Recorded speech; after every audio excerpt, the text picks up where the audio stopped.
Vishwamana.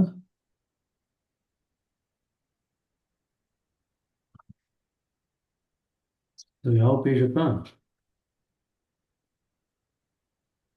51. 51 ಅಲ್ಲ, yogic transmission. Uh, As a new meditator, I was mystified by the concept of yogic transmission. Initially, my intellect rejected the idea because it was beyond the scope of anything that I had ever heard or even considered plausible. On the other hand, my own experience of transmission was that it was the best thing that has ever happened to me. Therefore, I struggled to bridge my new worldview with my own experience. Remember, yesterday we spoke about realization is trying to grasp the reality behind the experience. Right? See now, Daji did not believe in yogic transmission as it's something plausible. But his experience showed something else. Now he has to bridge the gap. That is what we do. When we experience certain things, which is inadequate to be explained by what we know, we try to bridge the gap. And that's how we evolve. Okay? And we have spoken about how experience becomes the basis for our evolution. It's not knowledge or belief, it's the experience. If the experience indicates something else, then we have to look for other explanations. And experience under what conditions? Not in a heightened state of working of the mind, but a quiet mind, quiet body, quiet and still body and mind. The experience that we have within ourselves in that state becomes the basis for our journey further. Okay.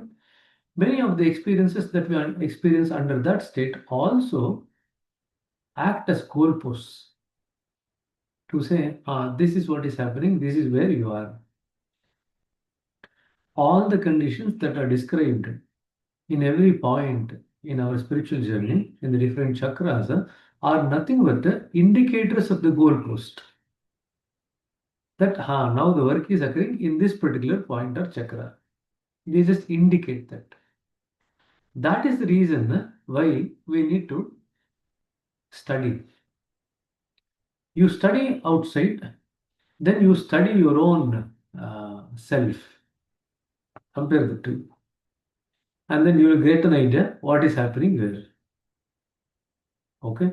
Yesterday, I think Ganeshan had sent a, I don't know, he did not put it in the group. Ganeshan had sent a whisper, only 3-line whisper. So just remind me at the end of it, I just want to read that whisper. If you people have not subscribed to the whisper, just subscribe to it. You will get one whisper every day. Your email. Okay. Anyway, so experiences that we have question the knowledge base that we have got. So the more you experience, the more your knowledge base also will expand. Why? Because Babaji writes, what is Gnana? Gnana is experiential knowledge. The knowledge for which the basis is experience is Gnana. Okay. Now, that experiential knowledge should make you more and more peaceful, happy, and settled as you go higher. That is what it makes. Because you are going in the right direction. When you are going in the right direction, then automatically you will feel more and more settled in life. You also start getting a sense of completion in life. So these two things indicates that you are going in the right direction. Apart from that, you also feel happiness, you also feel peacefulness. But these are two fundamental things. The feeling of settledness and the feeling of completeness. What does all the learnings and all the experience actually give us ultimately? It gives us the sense of completeness and settledness. Now, remember, when there is settledness and completeness, you don't feel the burden of your knowledge or experience. You don't feel heavy. You feel very light. Oh, it's so easy. For example, somebody teaches you a maths problem. You grasp it correctly. You don't feel the heaviness of learning. You're kind of settled in the state that you know the problem. You know how to solve it. You're kind of settled and you feel very complete. In the sense, a little bit of completion comes. I know more than what I know I knew in the past. In other words, we have expanded slightly. So we are happy. Whenever we learn anything new, we feel happy. Whenever we learn anything, it could be at the physical level, mental level, the intellectual level, or the spiritual level, or even emotional level. It doesn't matter. When we learn something new, we actually we feel very happy. Why? To that extent, we have expanded in consciousness. Okay. So Daji has had an experience. He did not want to believe in yogic transmission because that was not explainable by what he knew at that time. But his experience showed that it was something very unique. So how to bridge the gap? That is what he is now struggling. I'm talking about what Daji was when he took his first sitting. After that, what happened to his mind? That is what he's now talking about. Therefore, I struggle to bridge my worldview with my own experience. But experience has a funny way of changing a person's worldview. Having already meditated for a few years without transmission, I could clearly perceive that the two experiences were fundamentally different from one another. With transmission, meditation gained a new dynamism. Please underline this. Every condition that you pass through has a dynamic quality to it. Everything is evolving till it takes you to the highest. Everything is evolving. Your experiences are evolving, your understanding is evolving, your conditions that you experience in different chakras are evolving. Everything is changing, everything is evolving. But in that evolving situation, you find something changeless which is there all the time. That is what is you, or gradually it is you. And then we spoke about the higher self and the supreme self yesterday, right? So that higher self is your own self, the self, the bigger self with the biggest. And then you have the supreme self.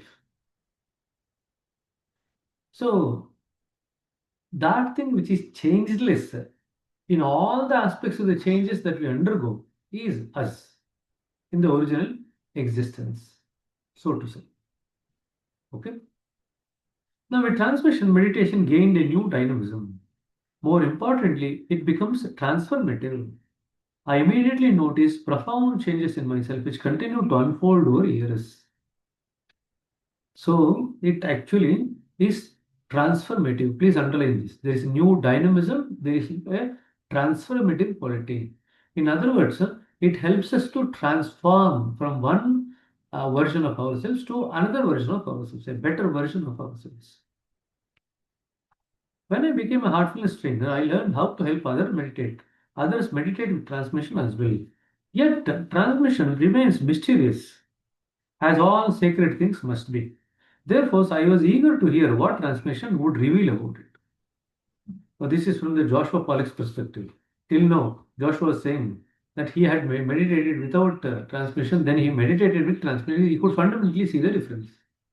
So now he is curious to learn about transmission. Yogic transmission is the hallmark of our method. Please underline this, you might get it. Dash is the hallmark of our method. Yogic transmission, said Daju. On his own, our meditation techniques is just another technique, no better or worse than any other. But transmission is absolutely unique. It is what makes all the difference. Transmission is the key to the heartfulness approach. It's what makes this method so powerful. Now underline this. Transmission is powerful. It induces dynamism. It is transformative. So it's giving you few qualities that should manifest if you are getting transmission. If you are meditating with the help of transmission, these are the qualities that should manifest. Okay. In many spiritual traditions, I said the term transmission refers to the means by which a teaching is conveyed. However, its meaning is different here in the heartfulness context. Divine knowledge is never taught, said Daji. Rather, it is caught. Please underline this. Divine knowledge is never taught, it is caught. Where do you catch it? You catch it in the depths of your own heart.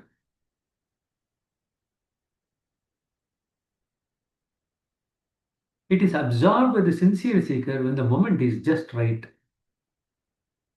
This is also very important. Absorbed when the moment is just right. Now, what is that moment?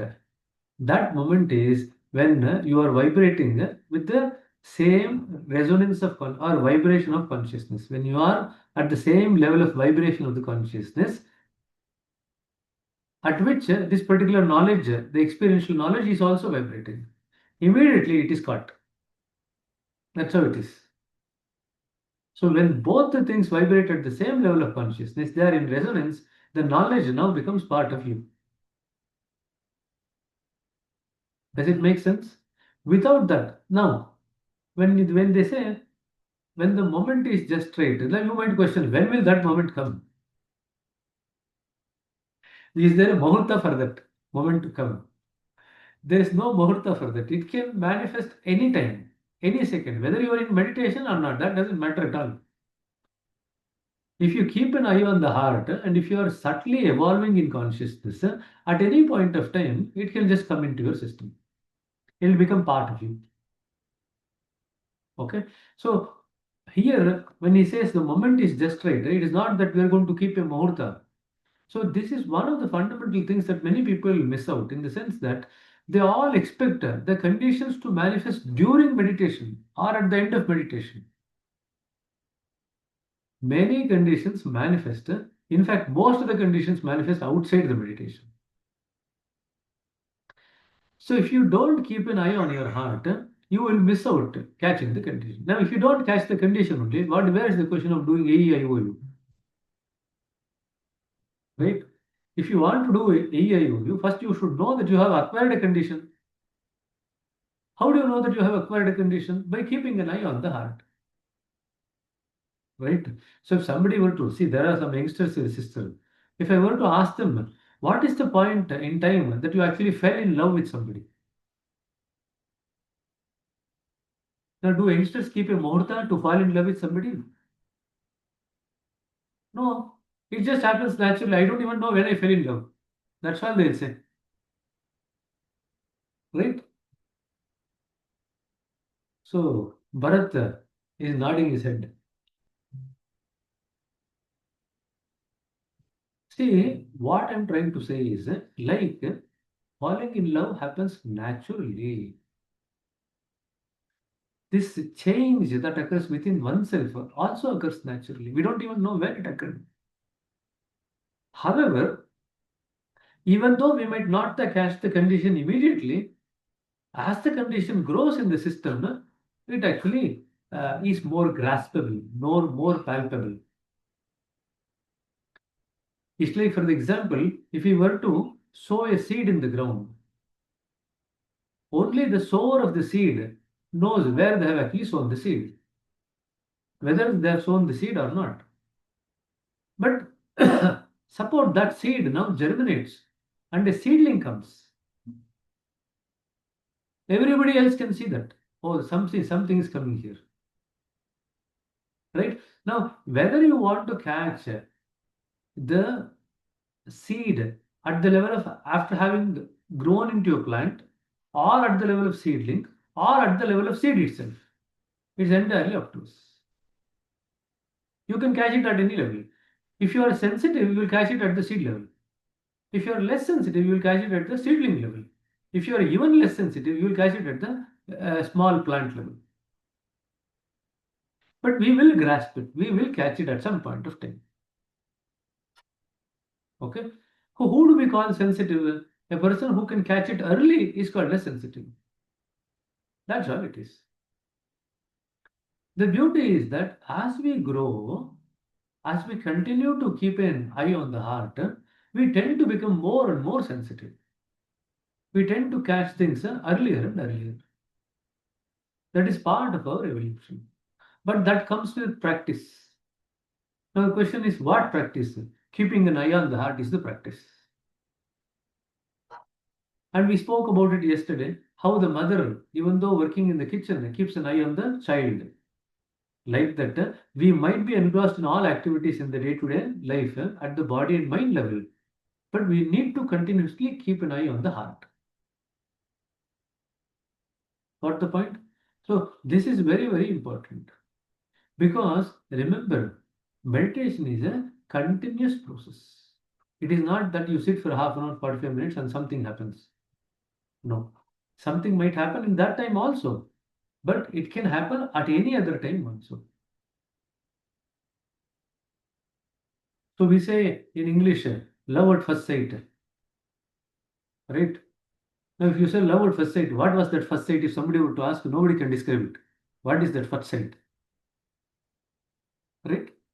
So the point is, many things happen to us over a period of time. Now, if we are very acutely watching and observing and aware, we will catch it early. Otherwise, we will not catch it. It will take a lot of time. That himself gave another example in this earlier part of the book where he said somebody could be in love with somebody, but they were not aware of it for many years. They later realized one day that they were in love with somebody. Right? So that can happen. We can be in love with somebody, but we might not even know that we are in love with somebody. There are a lot of our psychiatric patients who come who are depressed and they don't know why they are depressed. But as and when they come have some counseling session, suddenly they realize, oh, this is the reason why I felt depressed so long. And now I know what to work on it. I will work on it and they get out. So one session of counseling can be transformative if it sheds light on the right thing to be worked on. Right? Say, for example, you need to study for a big exam, big, a lot of portions, and you feel all over the place, distracted, confused. Somebody comes in and says that, gives a timetable to you and gives a format in which you can actually approach these studies in a finite period of time that you feel more easily doable. Don't you think you will feel happy at that time? Immediately you say, okay, this is easily doable. I can manage it now. But why is that you did not feel that before? Because the mind was distracted in all places. The energy of the mind was in flowing in all directions. So meditation gives you this transformative ability to look at an issue in the right perspective so that it becomes easily solvable, easily resolvable. Okay. Now that comes, the best example is the Eureka moment of Archimedes. You people have read the Archimedes principle. Now, if you have not read it, go back and read it. The king has given a problem for Archimedes to solve, and he doesn't know how to solve it. So one day he is taking a bath in the tub, and his mind is in a very relaxed state in the bathtub. Suddenly, the solution to the king's problem flashes in his mind. He is so happy that he runs around the town naked. Oh, I got the solution to this problem. I got the solution to this problem. He is so happy about it. Now, that is the Eureka moment. That is where the word Eureka comes from. He exclaimed Eureka because he suddenly the solution to this problem flashed in his mind. Okay.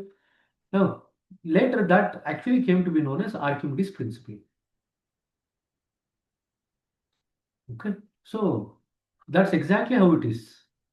We are all pondering about transmission. We are all pondering about spiritual journey. Once suddenly everything falls in place, this is it.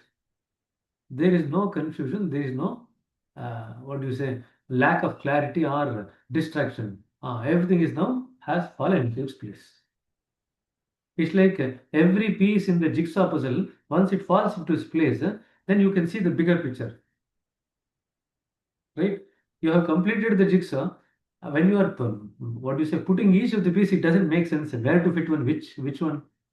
The moment you put the entire picture is now formed, jigsaw. You see the bigger picture and now you're happy. Ah, it makes sense. Oh, this piece had to fall in this place for the bigger picture to emerge. That's exactly how you'll feel. This experience that I had to go through in my life was necessary for me to get the bigger picture of life. Then you will not detest any experience. Every experience that you pass through, you will feel very happy. Even the most mundane, most difficult, most happy, that doesn't matter. But in the larger context of the bigger picture, everything has its place.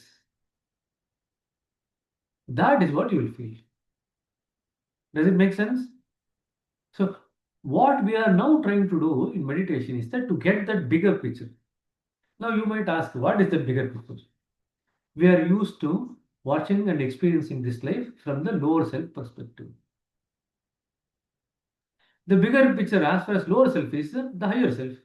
So, if you can experience and watch this life from the higher self, you got a bigger picture now, where there are lot of lower selves, and you are established in the higher self, and you can see what each one is doing.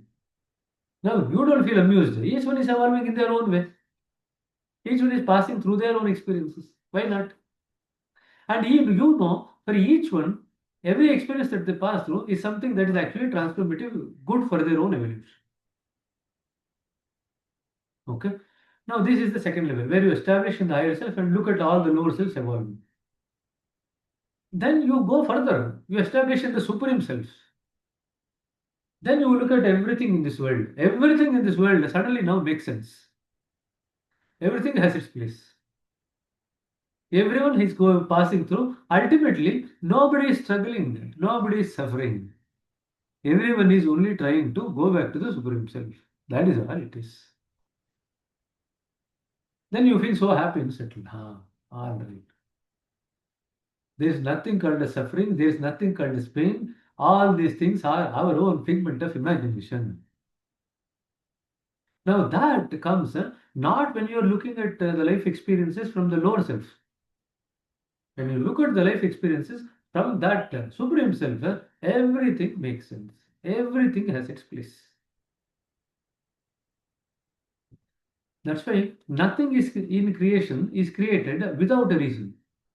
Babaji is one of the most repeated quotations in the Whispers messages. Everything has reasons desire. There's a French. Everything has a reason behind it. Reason, desire. That is what he says. Because our Helen, the medium, was French lady. So she used to take this in French only, initially. So Babaji keeps repeating this sentence many times in the Whispers you will read. This is the most repeated sentence, I think, in the entire Whispers. Everything has its reason. Nothing happens without a reason. So that's very, very important to keep in mind. Okay.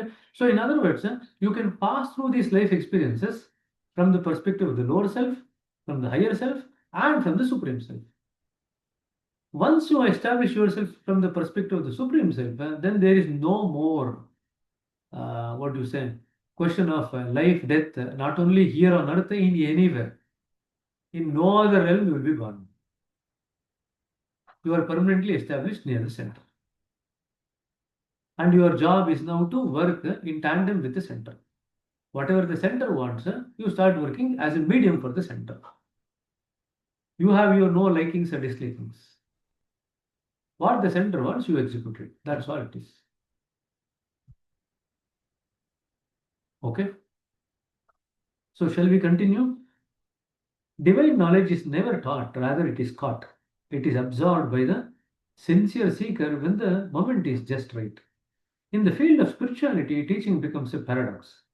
Until you become awakened, and teaching will fall, any teaching will fall on deaf ears. After awakening, teaching becomes unnecessary. Real awakening does not come from hearing inspired words, nor does it come from reading books. It cannot. No description of a spiritually awakened state can create that state in another, no matter how eloquent it may be. Between guru and aspirant, there is a resonance of hearts. So how is the realization transmitted or passed on? There is a resonance of the heart between the guru and the disciple. The awakened state is transmitted like a flame passed on from one candle to another candle. The guru triggers that resonance and through it creates a state of spiritual awakening in the student. That is what is supposed to happen. So, resonance, heart to heart connection. Now, you understand the importance of heart to heart connection. The stronger the connection between two hearts, the more the resonance between two hearts. Right? So, in our system, we light one heart at a time. Now, just imagine a candle. Can you light multiple candles at the same time using one candle? You can experiment. Gopal Krishna is uh, shaking his eyebrows. So you can experiment. At any one particular point of time, do you actually light one candle at a time or do you light multiple candles at the same time? You can do it one after the other. But with one candle, can you light multiple candles at the same time? So that's an experiment that you can do tomorrow and let me know Monday. Monday. You have one day to experiment on Sunday, right? There's a secret in this. You can love only one person to the core, to the maximum in your entire life. You feel that immediately Bharat will say, don't tell me this, brother. I've had multiple lovers. Don't tell me all these things. But in the corest core of your heart, the depth of the love that is felt for one person can be the highest. It can be only one.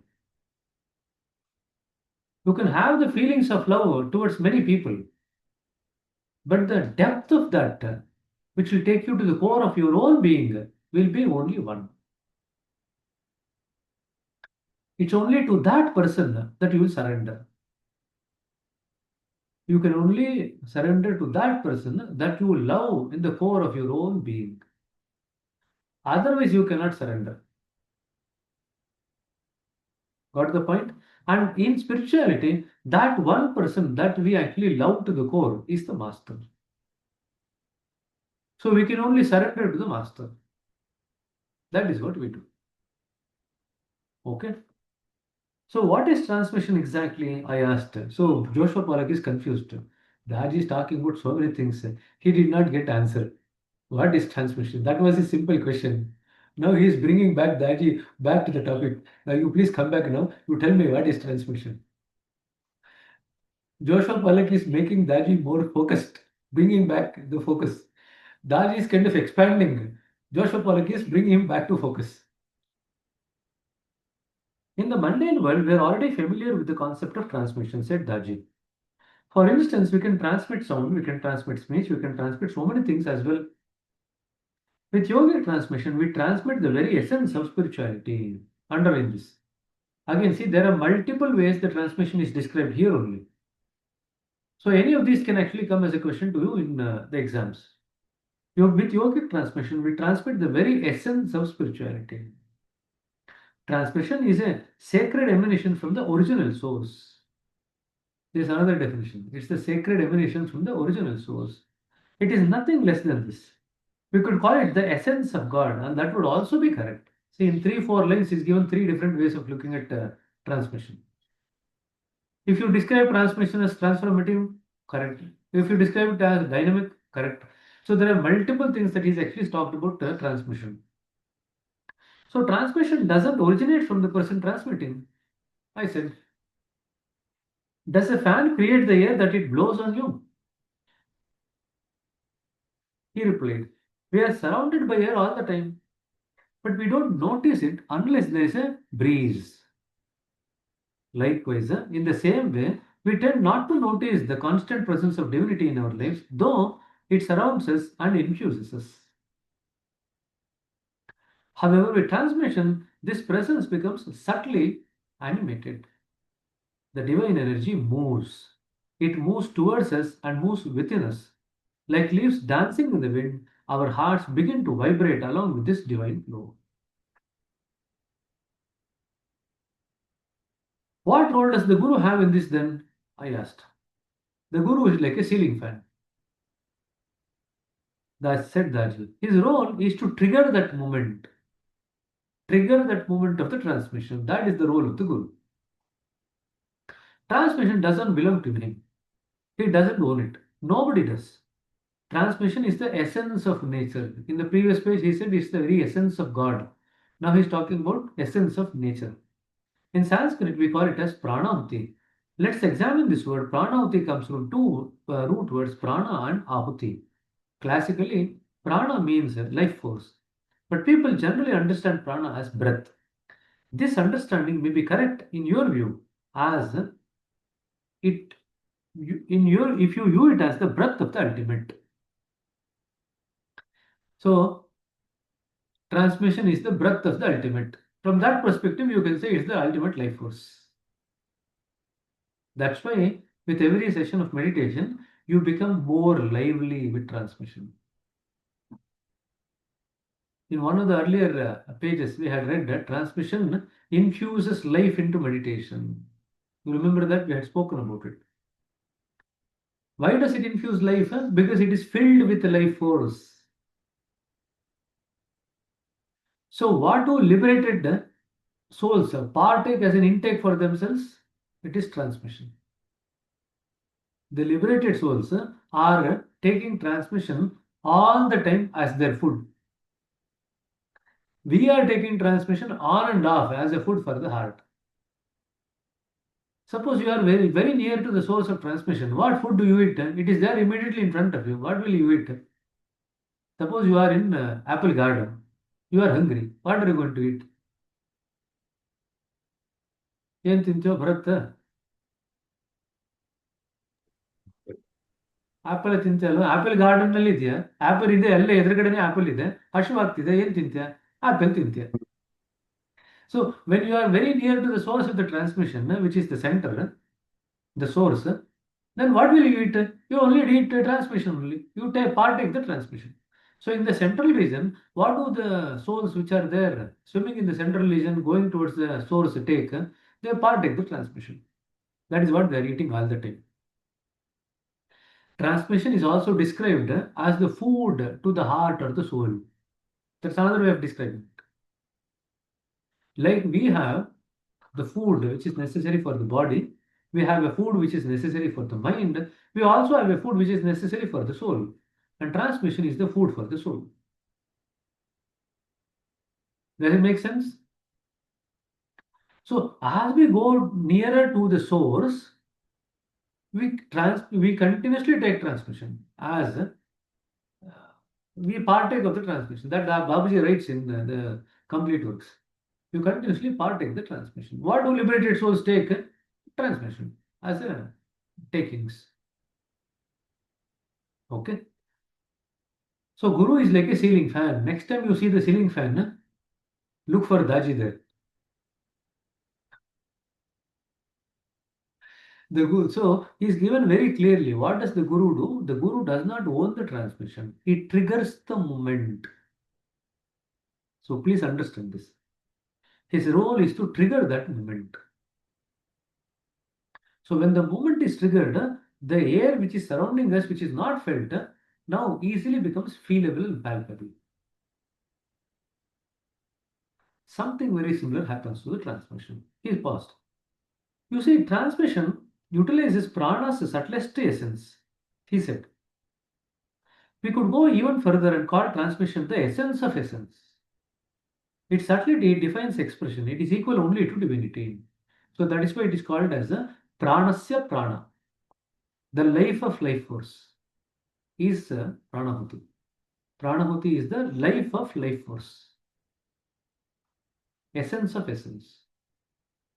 However, a question now arises. Do we not already have that essence within us? There is already an entity within us that provides us with that continuous impulse of existence. We already have that impulse of existence continuously. The soul, I said. Daji nodded. He said, in India, the summer is very hot, the land becomes parched, and the leaves on the trees start to die. In fact, the whole tree looks as if it is about to die. Yet, its roots absorb just enough moisture and nutrients from the earth to keep it alive. But when the monsoon rain falls, finally arrive, the trees really come to life. They even look as if they are dancing. They have so much freshness. They are so vibrant. Just as a tree draws moisture and nutrients to the root system, we continuously draw sustenance from the soul. That's why I keep saying that energy is continuously flowing from the soul. We are drawing that energy all the time. So the food that we eat is a different energy that feeds a different aspect of our existence. We are drawing that energy from the soul already, all the time, all of us. But when we receive our very first dose of transmission, we become like a tree dancing in the monsoon rains. Our lives gain a new freshness, an unimaginable freshness. It is, in a very real sense, new life is breathed into us. You remember we keep talking about the freshness? When you go to sleep, you wake up refreshed. When you go into meditation, you wake up refreshed. Where is this refreshing thing coming from? It is coming from something which is already within us. You might ask question, why do you feel refreshed when you wake up in the morning? And if you feel refreshed after meditation, is there any difference between this feeling of refreshment? Now you have a lot of hotels. Says that refreshment served here, right? So is it different from that refreshment? So you have three things. I've given you an example now. One, you go to sleep and you wake refreshed. That's one state. Second state, you go to a hotel and refreshments are served and you feel refreshed. Second example. Third example is when you actually go into transmission, when you go into meditation and you come out refreshed after a session of meditation with a perceptor. Now, all these three things are called as refreshed. Is there a fundamental difference between these three? Now, this is a question for you to ponder over the weekend, the Sunday. Since it is Sunday, I have to give you 2 or 3 homeworks. One is not enough. You have one whole day to ponder on. And tomorrow also you have satsang. So you have enough time to ponder in the satsang also. So come back with this question. Now you tell me the first question I asked you. I forgot the question.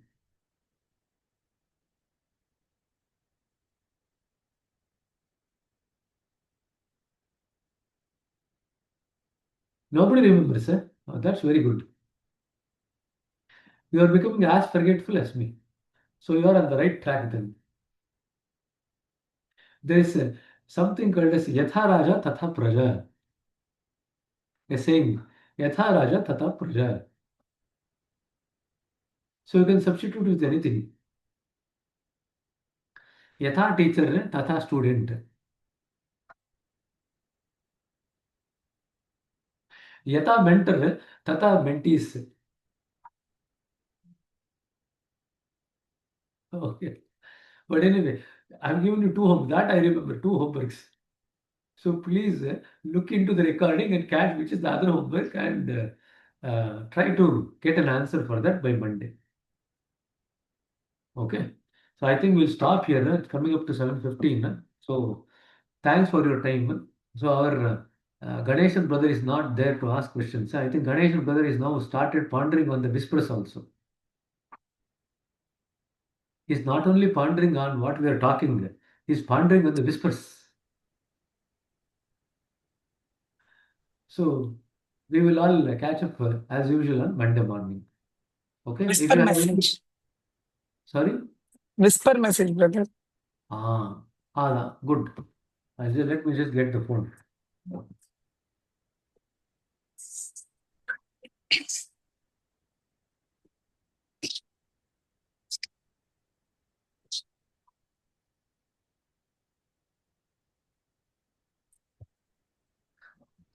I will forward this in the group. Just have a look at it, but I'll just read it out because it's very interesting. And this actually talks about what I said earlier on. The journey is in the microcosm, but a corresponding journey is also occurring in the macrocosm. So,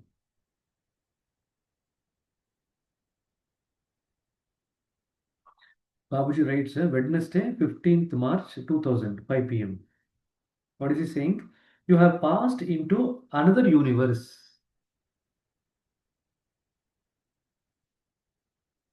He is writing that the medium has passed into another universe. Now you might wonder, she's here only. Then who has passed into another universe? That is the journey that when the journey occurs in the microcosm, there is a corresponding movement in the macrocosm. You have passed into another universe, and that the spirit that dwells in you now is very powerful. You must expect changes in yourself at all levels. So when we move from one country to another country, we start changing at multiple levels, right? Something very similar occurs when we move from one realm of one universe to another universe. The spirit changes, and because the spirit changes, every aspect of our existence changes. We change at all levels. Be surrendered and confident. You want evidence, you will have it. Now, this medium at that time is very skeptical. What is he talking about? I'm passed into another universe. So she is asking for evidence. Where is the evidence? Then Babuji says, you are asking for evidence. Please wait. You will have it in due course of time. Like with every experience that we pass through, we might initially doubt it. But then eventually you will realize, oh, this is true. You will realize it. Because the evidence will start unfolding right in front of your eyes as an experience. Then you no longer can deny it. Right? So the medium is also skeptical at that time. She's skeptical. Am I hallucinating? Am I imagining messages that this person is coming and giving this message?